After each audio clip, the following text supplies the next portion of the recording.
Carson. I'm Ashley. Ashley, I'm Severin. Severin. Hey, Brent, pleasure.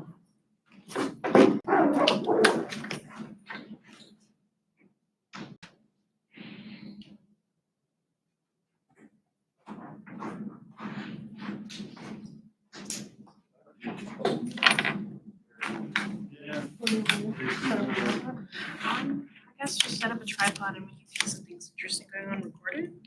Because we just really need people. I really think that's cool. Regardless if they're on a phone or. I knew you were shooting, they're just coming in. No, it's a good thing. Well, I knew that, but I thought you were like learning. Yeah, we did.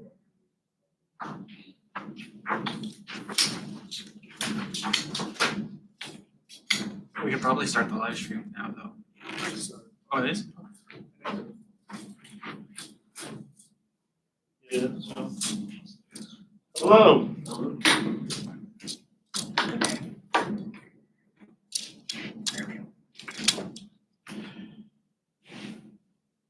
I can't switch from this to that, to this to that.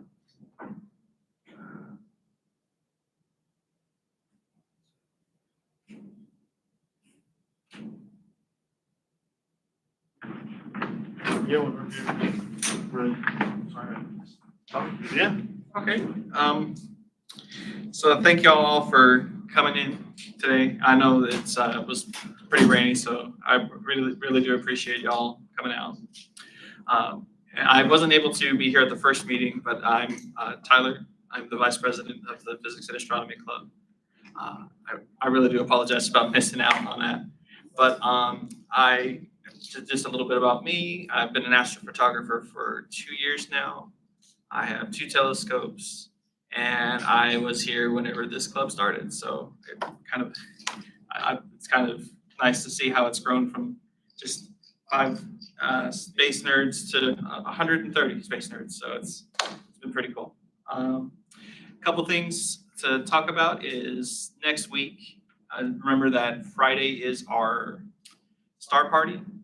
I will have some telescopes out. We'll have a really good time together. And are we going to be giving away those glasses? No, Okay. that's Those are exclusive today. Okay.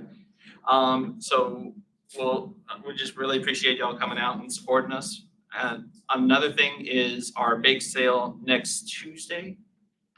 We are going to be in Atrium 1, correct? Atrium 1. And that's going to be from, I'm sorry, it's going to be from 11 a.m. So if y'all could come out to help us sell the goods, or you can come out to even just say hello, we'll appreciate anything. So it would be a big help to us, especially because we're not raising the money for us so that way we could spend it on things. We're raising the money for you so that way we could better your experience with the club. No, I think that's good. Oh, we still have officer positions available? If you are interested in an officer position, go ahead and reach out to Aaron, myself, or any other officers, and then we can get you situated. I don't remember what we have available, but I can look it up.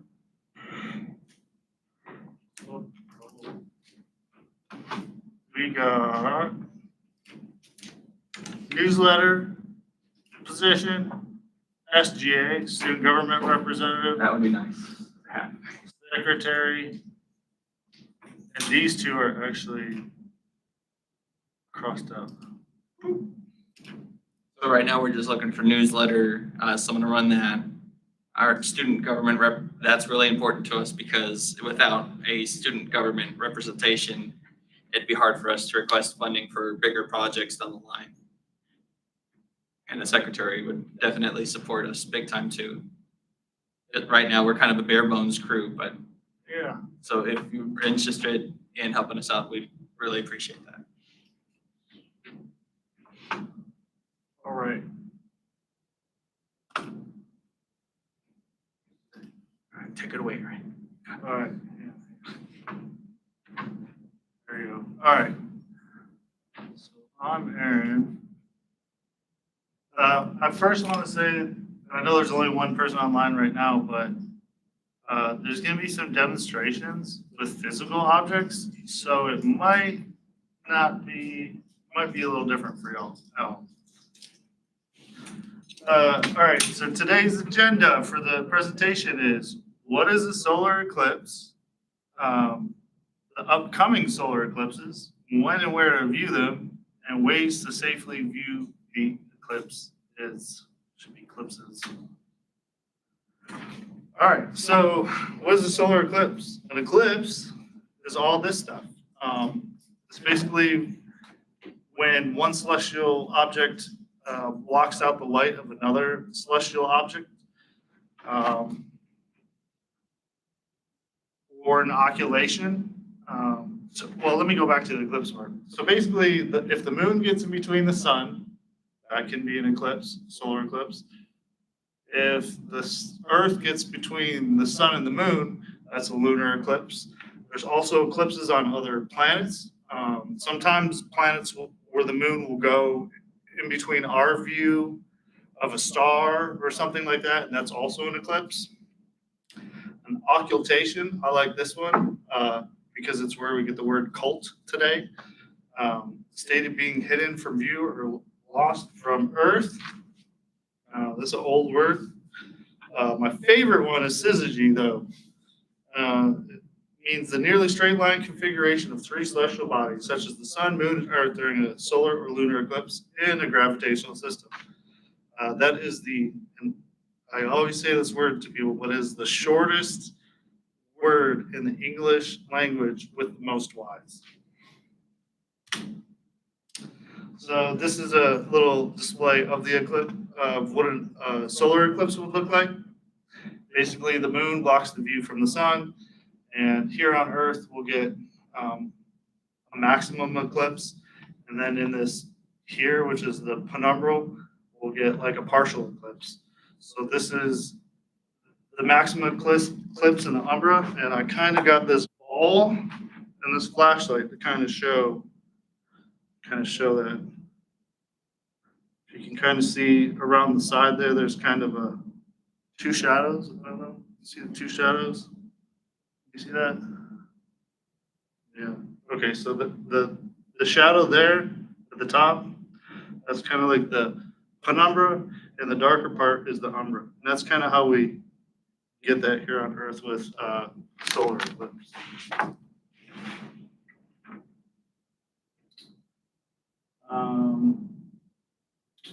And you got to be in the path to actually see the eclipse.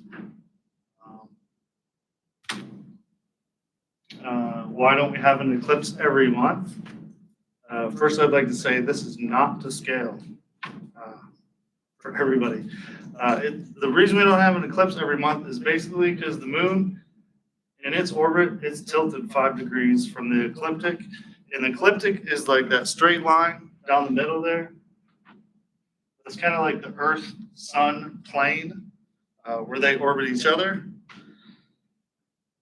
And all the other planets kind of basically orbit on this plane too, but they're a little off a few degrees here and there. I put this down at the bottom. It says we can use SOHCAHTOA to figure out the height above the sun, Earth plane, or the ecliptic.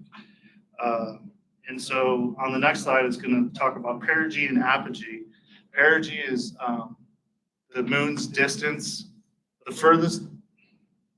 moon's furthest distance from the sun, and apogee is the moon's closest distance from the sun. So basically, the minimum height off the solar plane for the moon is 19,279 miles, or the max height is 21,987 miles. And that's why we don't get a eclipse every month. So there's typically about 2 solar eclipses each year, with a maximum of 5 eclipses each year because of this celestial dance. But to note, there have only been 25 times for the past 2,000 years where there's been 5 solar eclipses in 1 year. This is a scale. This is actually to scale of the moon and the Earth. The distance. So you can see here the moon's really small. It's supposed to be about a quarter of that. And perigee, closest to the Earth, is this bottom line, and then apogee is the top line there. It's the furthest the moon can be. So when the moon's further away from us, it's gonna apparently, or obviously look smaller. When it's closer to us, it's gonna look larger. This is in light seconds. It's to scale in light seconds, not in size. Got a little thing. This is just a little video I added here to show that the moon's orbit is not actually a perfect circle around the Earth, and kind of like what it looks like on its 5-degree inclination. So it's kind of coming in there.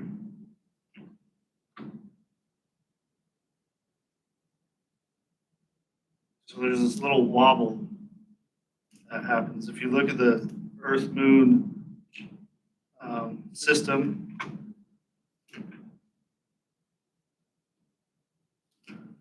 and then this is going, but this will show the wobble of sometimes, because this, I'm getting to the point of what types of eclipses we have, and what happens with the Earth being further or closer, or the moon being closer or further from us.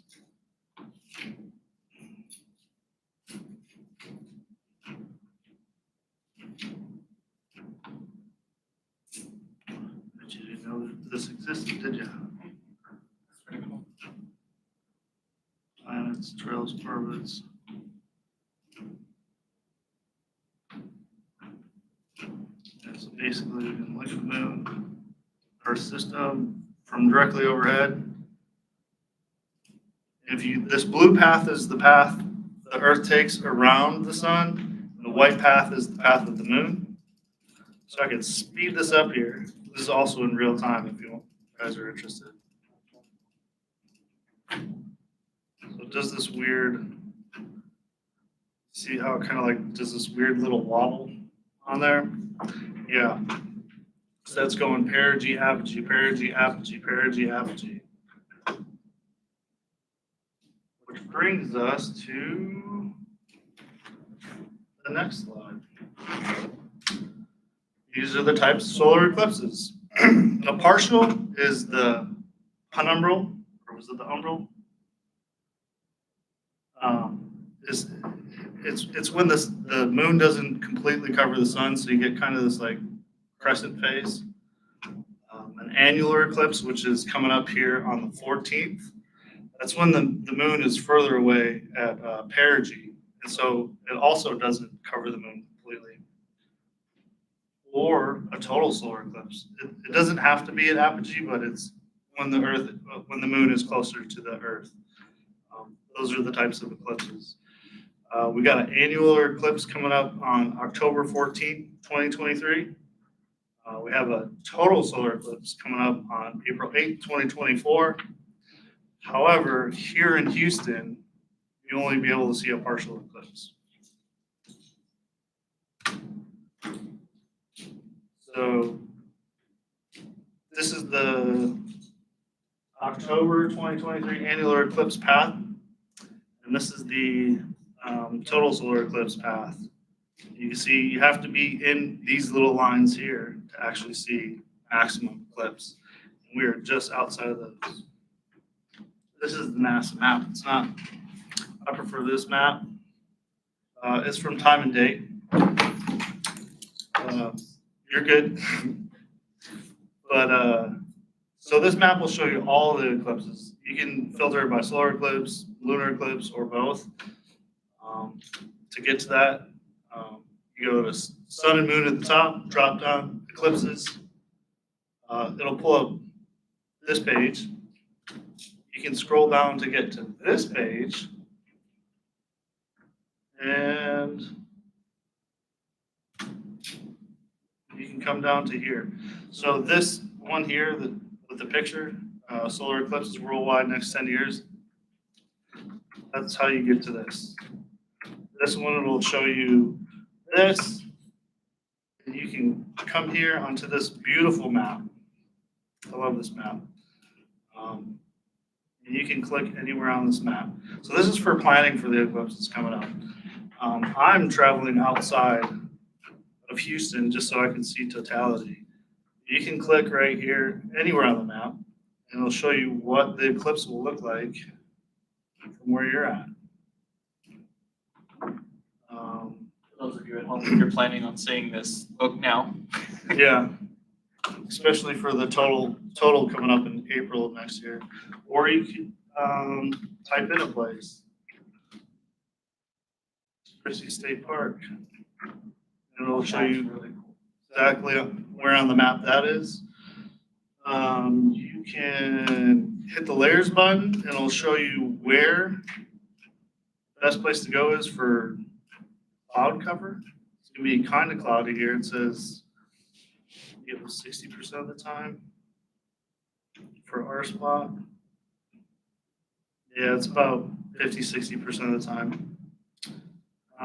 The other thing I wanted to show you guys on this was, I'll click on Houston here. This little play button here. This will show you, this will play what the eclipse will look like from your location. Just to help you plan, if you plan on staying here or going somewhere else.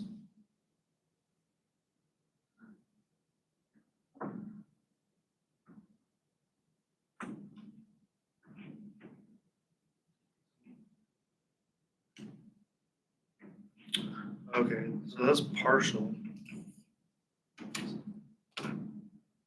That's for Houston. So honestly, for these eclipses, things do sell out quickly. I mean, tickets are already outrageous. People have been planning for this since the last one in 2017. People have like booked hotels and stuff like that. What I'm doing is I found a way to go camping for cheap, but they do sell out fast. So you gotta like plan that moment to like press the button to purchase your camping ticket. I'm going to Lake Corpus Christi. Y'all are invited if you can get in. Park day passes also sell out fast. That's 5 months in advance. So now we're going to go on to ways to safely view the eclipse.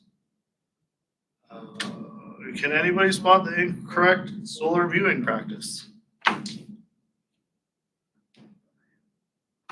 You're usually really keen with this stuff.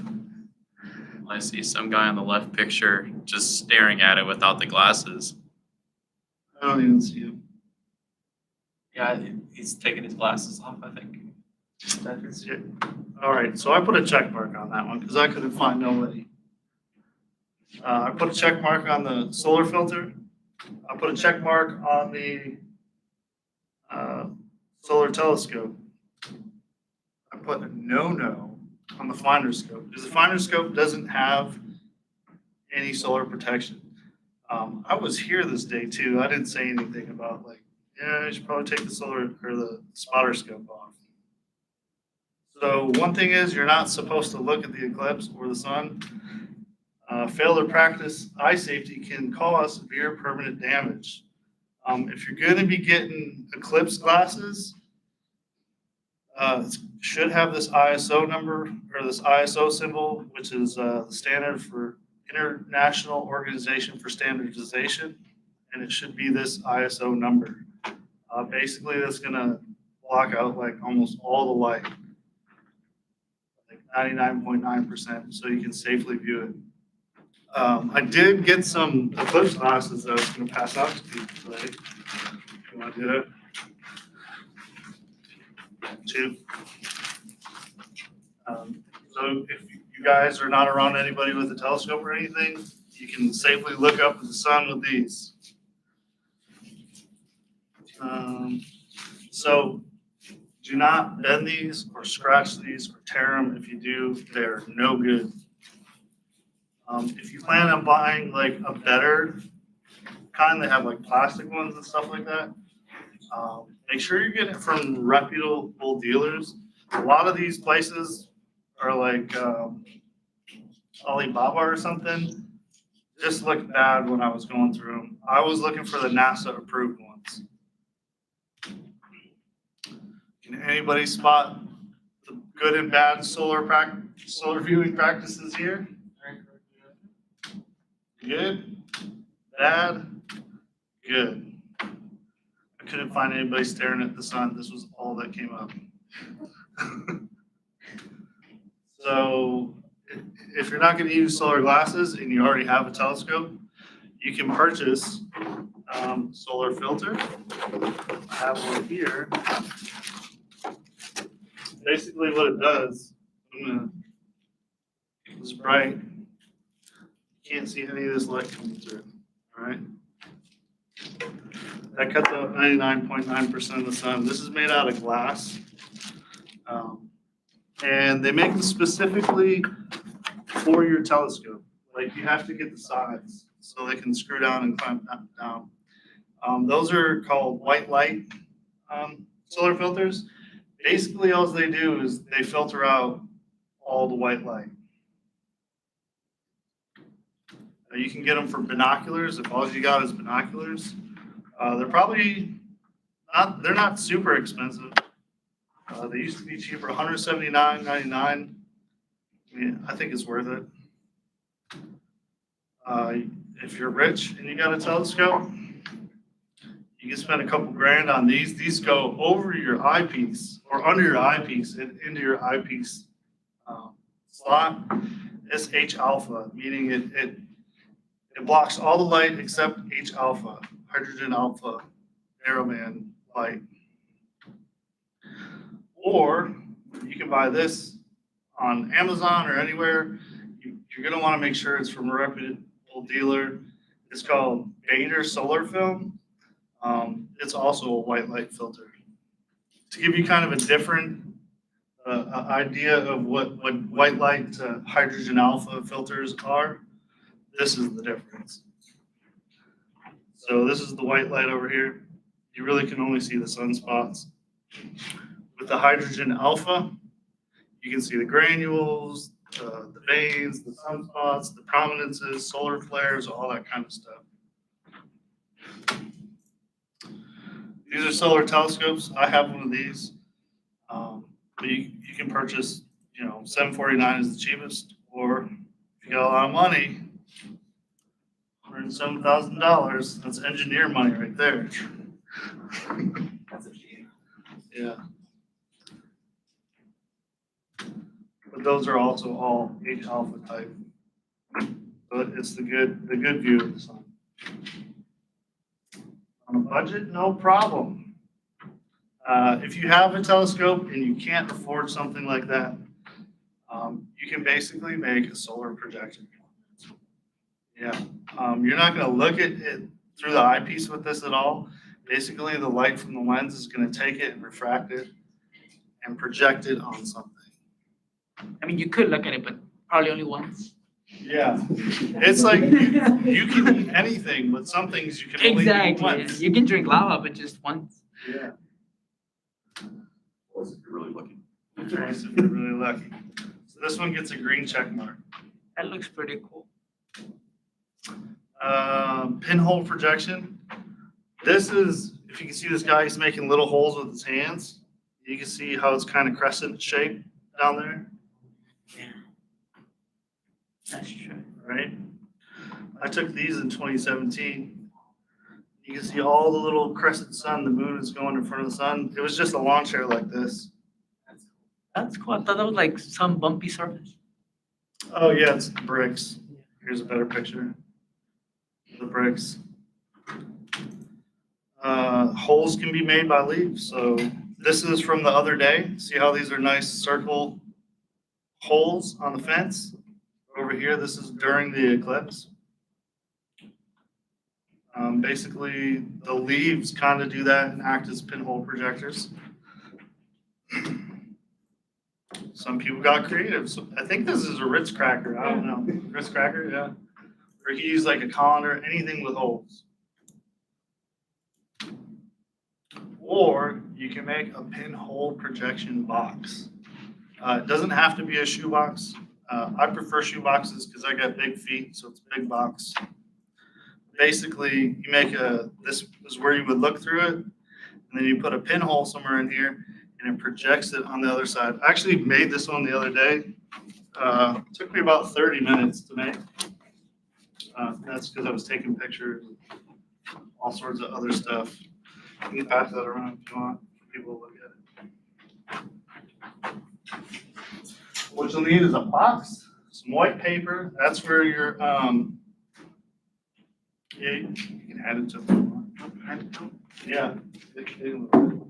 White the white paper is kind of where you'll see the projection and stuff. Tape, aluminum foil, get a pin or a tack, or something small, sharp to poke a small hole. Basically, step one, if you can see the paper is on the other side of where it would be projected to. Step two, cut an eye hole in there. And then another hole where you're gonna wanna project it. That's where you're gonna put aluminum foil right here. So I did a preliminary test. I shined a light through it. A light looked exactly like the hole did. Step two, put some aluminum foil over there. Still got your eye hole and a tiny pinhole. I don't know if you guys can see that. This pinhole is not round.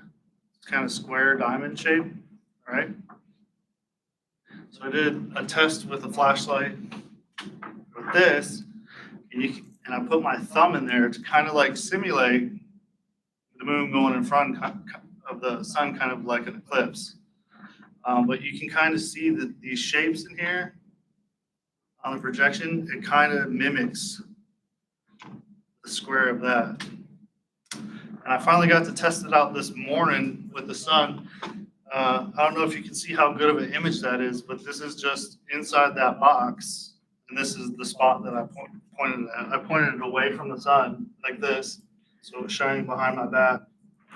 That's the projection of it. But you can see this kind of triangular corner. You know, I'm gonna have to redo that pinhole just to make it round so it looks a little bit better. I do want to go through and tape it more so it's a little better, but I mean, to me, that's like one of the coolest things in the world. The size of the hole, because the focal length is basically from the hole to the back of the box. Might have to start off really small and get a little bigger, just so it focuses and makes a nice crisp image. This is a great way to view the eclipse if you ain't got nothing else. Check marks. Do you need a box? No, you don't. This person made one out of a tube. If you got a random tube laying around, you can make a solar projector out of a tube. They got paper on the back. This square rectangle down here is where they would look through the tube and they'd put it back behind them. Oh, that's one thing I forgot to demonstrate. Yeah, I'll demonstrate that now. So if you're like, can't find the sun, or even with a telescope, you know, you're like, how do I find this? It's cutting out all the light. I can't find the sun. Basically, the sun will be shining, right?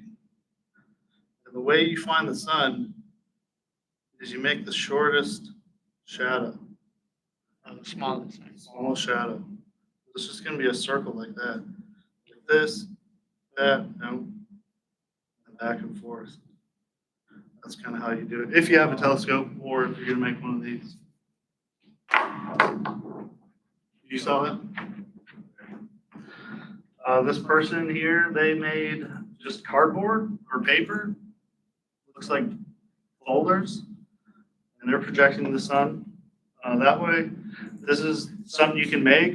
They have plans for it online, or you can buy one. I think they're like $300. That's all I got. Any questions? You still doing the trip for camping for the eclipse? Yeah, I'm camping. I don't know if you can get in there What do you mean get in there? because you gotta have passes, right? Huh? She's gonna have passes, you said? What are you talking about? I probably misheard you what you said. Which trip are you talking about? I heard you say she's gonna have passes. I'm like passes for Oh, what? yeah. So I'm camping overnight. I guess if you wanted to camp overnight, Yeah, that's what I was thinking about. yeah, That's all. you could come. We'll have to go in together and I can add your car number in. Okay. I think you can have 2 or 3 tents. I'll have to get more details on How that. far off here is the drive? Like 3 hours. That's not bad. Like to San Antonio, basically, right? No, it's like, wish I could show you. Google Maps.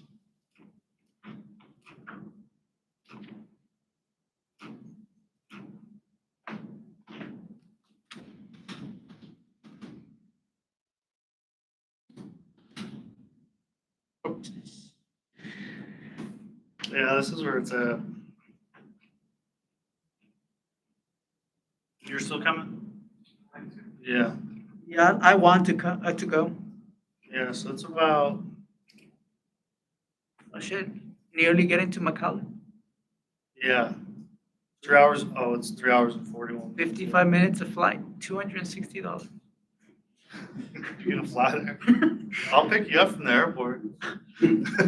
Shit. $260? What the heck?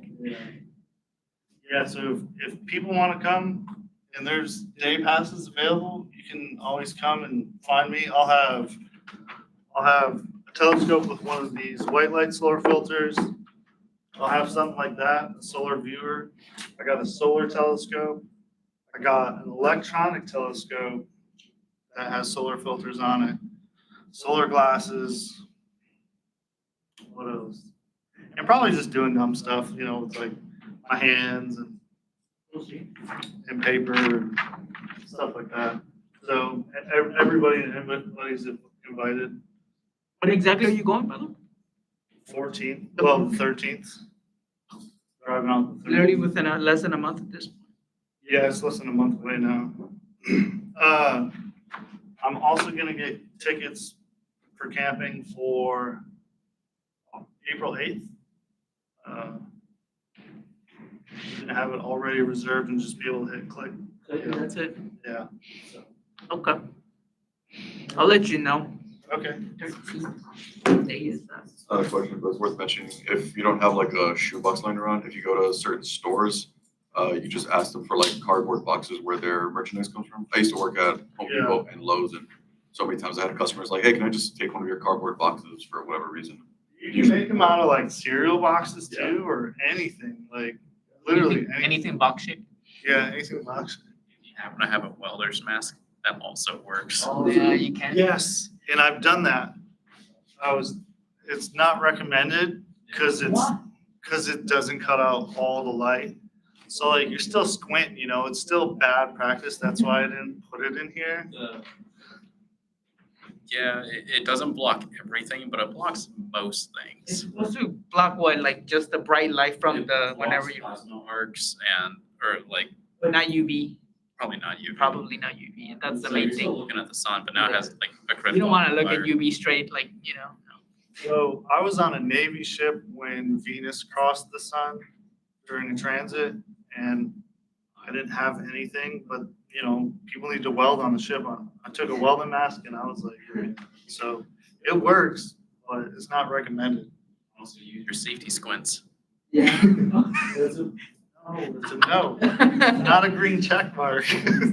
These are do at your own risk Yeah, techniques. Yeah, all this is, it's an that's why I educated put approach. bad safety practices will cause permanent and severe eye damage.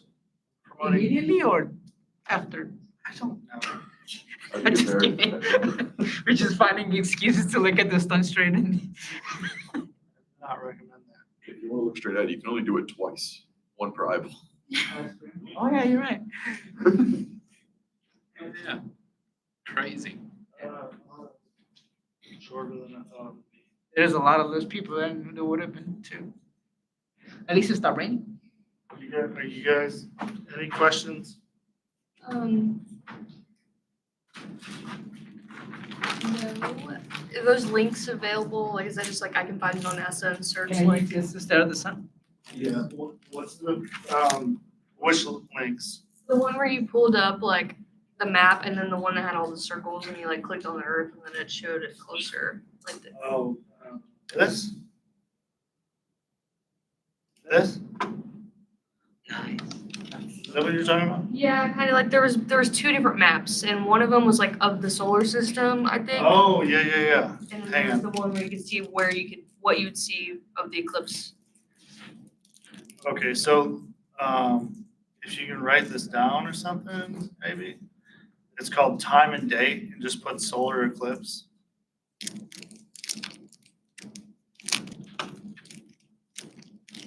This is the, timeanddate.com. This is the live map where you can go.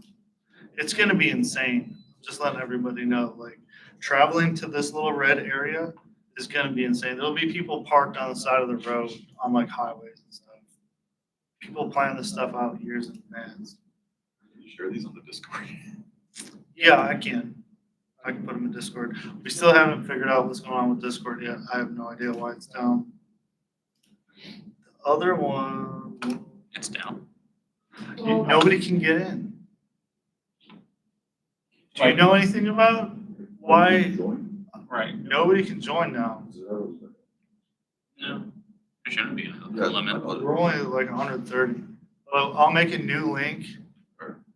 Yeah, this one, just type in solarsystem.nasa.gov or 10 unique facts about Earth or 10 unique facts about Mercury, and it'll take you to the solar system page, basically. And it's on here as real-time interactive solar system. What's the other one? Was there another one? Oh, that was just a video. I think it was just those. Yeah. And if by chance, you need to know it again, we always have this recording on our YouTube, so you can check us out. Oh, yeah. That's all I got. Sorry, it was long. So there's a lot of these extra. Should I save them for people for Friday? And does anyone want an extra pair? Does anybody have like kids or something? That's good. Or like a mom you want to show this to with? Yeah, I think that's good. You? Go ahead. My mom and sister. You want, Sir, what was your name? Severin? Severin. Do you want an extra one? No, I'm good, I think. Okay. Okay. Cool. Thanks, I can handle the rest of it. Yeah, oh yeah. Alright, just that's, before we leave, like, again, just, remember our star parties next week. We have plan B, right? In case it rains. Yeah. We're gonna do it rain or shine, so, we have a plan B should anything come up. Our bake sale's Tuesday, please come out and support if you can in any way. And, just keep looking up, guys. And yeah, if anybody does want this PowerPoint, I'll share it with them. Just email me. This is the shortest meeting yet. Yeah.